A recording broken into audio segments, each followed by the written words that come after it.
What are some of the other problems that seniors who have low incomes face when they need, for example, a loan or some additional help? Well, one thing that's very upsetting is that seniors can fall victim to payday loans.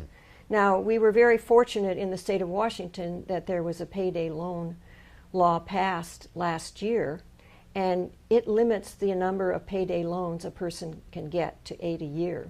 So a database has been set up, and if you go in for a payday loan, then the payday lender is required to look in the database to see how many loans that you've had.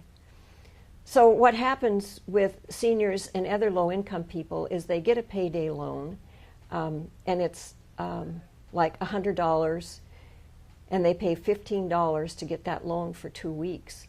So they get one payday loan, and that doesn't help their situation. So they get another one, and another one, and another one. And all those loans together add up to huge interest rates. They fall behind, and they can't seem to get them paid off. So another advantage of the new law is that it limits the number of loans that they have.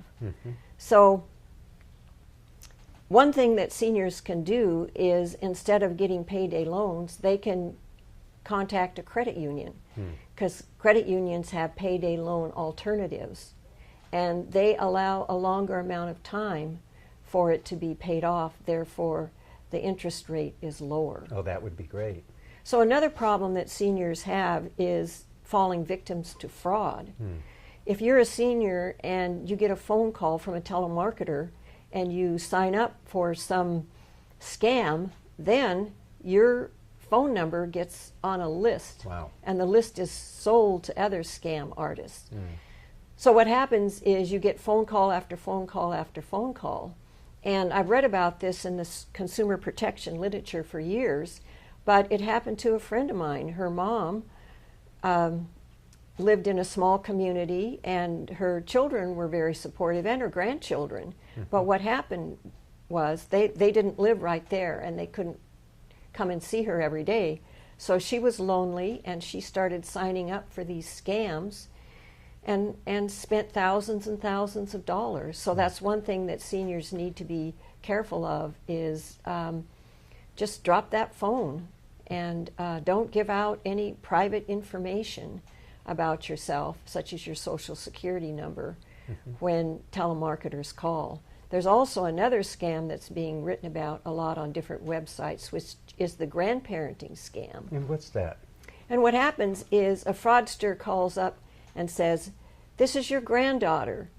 I'm in Miami. Wow. I've been arrested." Oh, no. And the senior says, "Susan?" And the scam artist says, "Yes, it's Susan." And the fake Susan says, wire money to me here.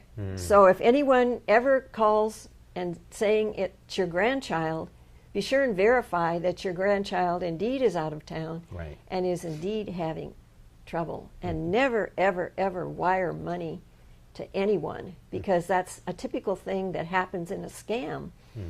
And that's part of the internet phishing scam, where you get hooked up with this person and they say, "Oh, you've won a sweepstakes." So they're handling fees for you to get the $100,000. So wire me $500 and that'll take care of the handling fees. But what happens, it's a big scam. You wire the $500 and you never hear from the person again. So a lot of us are getting these scams online or over the phone, where people are saying you've won a certain amount of money to entice what they think is greed in us, and so we can give our personal identity, our information away. But they're also really, some of these scam artists are really, as you were suggesting, focusing in on seniors. Well, the grandparent scam, I've been writing about that for years, and it's up on the websites again of the consumer protection agencies, because it's coming around again. Yeah, wow. So that's something that folks need to look out after. Right. What are some of the other problems that lower income seniors and near seniors are having in the county now? Well, finding housing is difficult for some low income seniors. There are waiting lists to get on the lists for the different housing projects that are available that are low income. Another problem that seniors have is finding caregivers. It's hard to find someone, to come and help you, to give you the things that you need. And my parents lived in Wenatchee, and so one of the things I had to do when they were older was go over there and help them hire caregivers. And that's not easy, because I almost hired a woman because she had a name like my dad's, but when I called around to get references, I found that she had stolen money from seniors. Wow, so checking on that is very important, isn't it? Yeah, so seniors need help in terms of finding caregivers, and in the village-to-village concept, that would be good, right? Because people can help you find caregivers. And also, if you deal with the Area Agency on Aging or one of these other organizations, they can help you in terms of finding a caregiver. Could you give us the number for the Area Agency on Aging? Sure. The website is www.lmtaaa.org. The phone number is 360-664-3162. And for seniors in Thurston County, you can also call 360-586-6181. Thank you. And with the last 3 years that you've been specifically blogging for boomer consumers, what have you learned about baby boomers and your seniors? Baby boomers are a fascinating group of people. I wrote for seniors for 18 years for the News Tribune, and when that ended, I thought, well, do I want to write for seniors more? And a friend of mine, Patrick, suggested I might want to write for baby boomer consumers, and it's been fascinating. I didn't exactly know the years that included baby boomers, and I learned it's 1946 to 1964. That's right. So it's quite a large age cohort. 78 million boomers. And as you mentioned, thousands are turning 65 every day. So it's a very large cohort.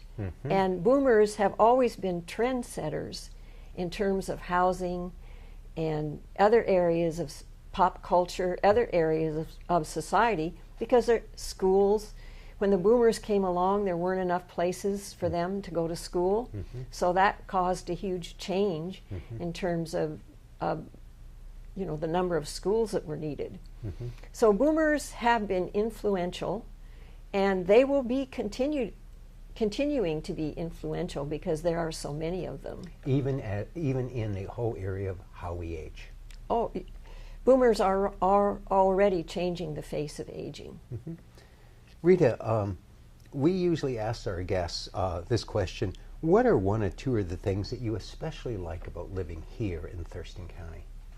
Well, I really like the Olympia area. I like it because of community involvement, and I think it's a great place. And my children grew up in the Olympia area, so Olympia is a good place to raise children, but I also like the community involvement aspect of it. And then land use, I love land use, and Thurston County is certainly a place that provides interesting opportunities to work on environmental issues and other planning issues related to how people live and work in Thurston County. That's right. Thank you, Rita. Our senior and near senior populations are growing, as we talked about today, and they're important to Thurston County. What happens to them affects us all. I'm grateful that today we had the opportunity to talk to Rita Robinson in our show. Check out her websites. Rita's website is the Survive and Thrive Boomer Guide, and also her Boomer Consumer site on the Seattle PI. We hope that you've enjoyed our show today around Thurston County. There's so much that's going on here in the county, and so much about our county that makes it interesting. Please plan to look for our future shows and tell your friends about our show Around Thurston County. I'm Patrick Babineau for Around Thurston County, and we look forward to seeing you again soon. Goodbye.